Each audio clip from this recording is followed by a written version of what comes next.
अम्मा बाद फ़अऊज़ु बिल्लाहि मिनश्शैतानिर्रजीम बिस्मिल्लाहिर्रहमानिर्रहीम। तमाम देखने सुनने वालों को मेरी जानिब से मोहब्बत भरा सलाम। अस्सलामु अलैकुम व रहमतुल्लाहि व बरकातुहू।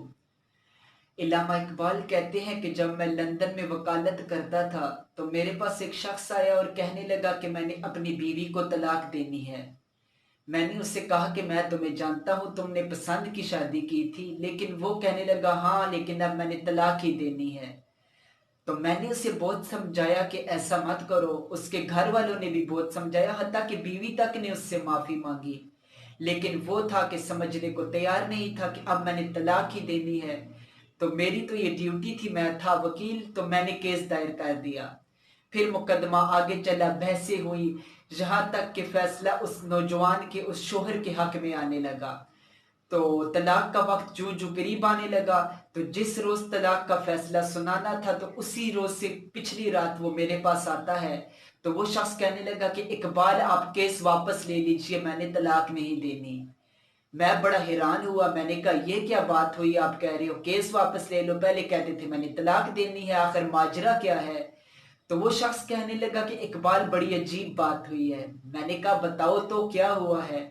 तो वो कहने लगा कि इकबाल आज मुसलमानों के रसूल की हदीस पढ़ ली है। हाँ वो क्या। वो शख्स कहने लगा कि आज मैंने हदीस पढ़ी है कि रसूलुल्लाह सल्लल्लाहु अलैहि वसल्लम ने फरमाया कि अगर तुम्हें अपनी बीवी की बहुत सी आदतें बुरी लगती हैं तो उन आदतों पर नजर रखो जो आदतें तुम्हें अच्छी लगती हैं। तो मैंने बहुत गौर किया कि इस यूरोप की इस गंदे माशरे में जिधर 18 साल के बाद एक औरत को आज़ादी हासिल है कि जितने चाहे बॉयफ्रेंड रखे, लेकिन मेरी बीवी अगरचे बदइखलाक है, इज्जत किसी की नहीं करती, घर के काम काज नहीं करती, लेकिन फिर भी इस गंदे माशरे में इसकी ये आदत पाकीज़ा है कि इसका मेरे अलावा कोई भी नहीं। तो मुझे इसकी ये आदत बहुत अच्छी लगती है। तो मैं अब चाह रहा हूं कि तलाक नहीं दूं। तो इकबाल कहने लगे कि अच्छा, तो मैं तो केस वापस नहीं लूंगा।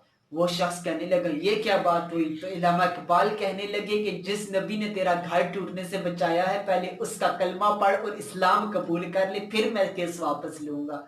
अल्लाह अकबर। आज के दौरे हाजिर में नौजवान जितनी जल्दी से शादी करते हैं, पसंद की शादियां जितनी जल्दबाजी से की जाती हैं, इसी जल्दबाजी से तलाक के रेशो में भी इजाफा होता जा रहा है। नौजवानों से कहना चाहूंगा कि शादी से पहले खूब सोच समझ कर, जांच पड़ताल करके, अच्छी तरह फैसला करके शादी जैसा बड़ा कदम उठाएं। क्योंकि ये 2-4 दिन का कोई शुगल तो है नहीं जो गुजर जाएगा। ये एक जिंदगी भर के लिए रिश्ता है।